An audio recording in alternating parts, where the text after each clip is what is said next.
that I would be much better off transferring across to photography, video and digital imaging.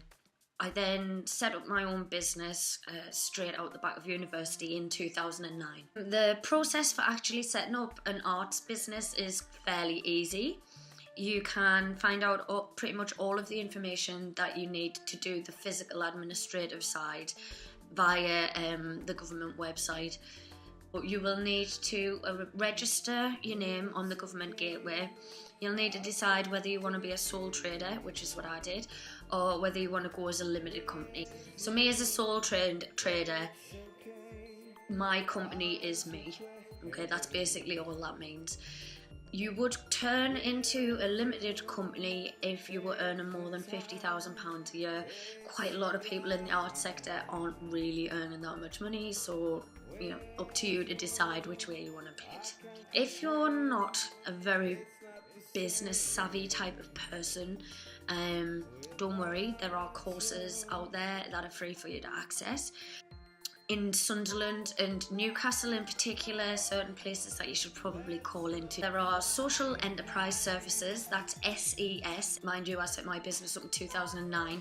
So social enterprise services at that time were offering a basic 6-week course in business plan development and also business admin, insurances, that kind of stuff. So all the boring stuff that artists really don't want to have to do. But the Prince's Trust used to run a course. Most universities and colleges tend to have career advice attached to them as well. So if you're getting really stuck, it's probably worthwhile going and asking those guys if they've got any advice to point you in the right direction.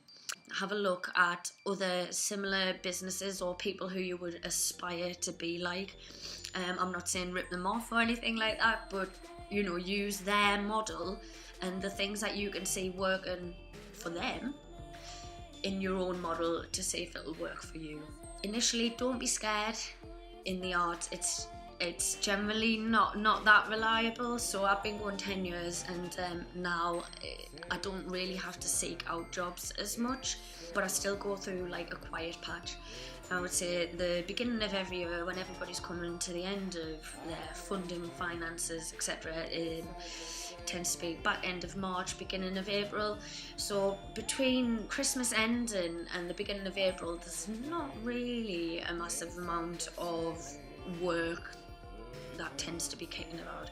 So just be aware of that. And it's not true for every art business. It's just something that I've noticed being situated in the northeast of England and working as a professional artist. All of my income comes from the arts. I no longer work any crappy jobs.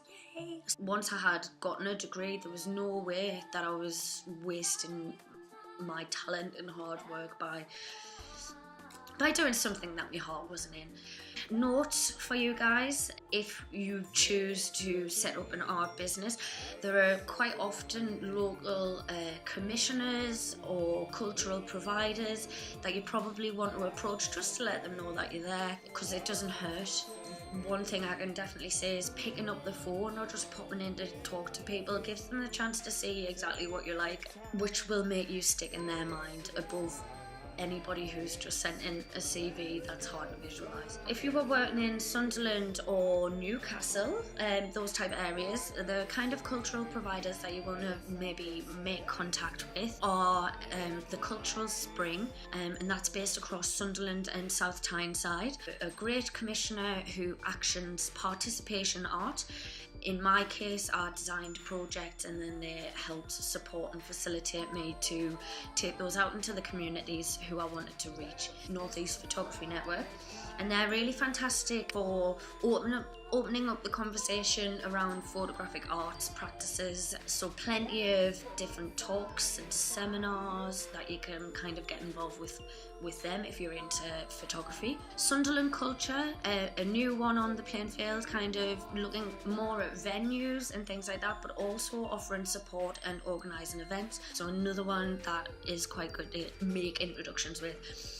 Arty Party, one of my particular favourite projects that's going on at the moment. This is completely set up by university lecturer Jay Sykes, and some of the students over the last few years, and Spark FM have been working with him. So Arty Party is a fantastic resource for artists to kind of just get the chance to speak about things and put some things out there into the wider public.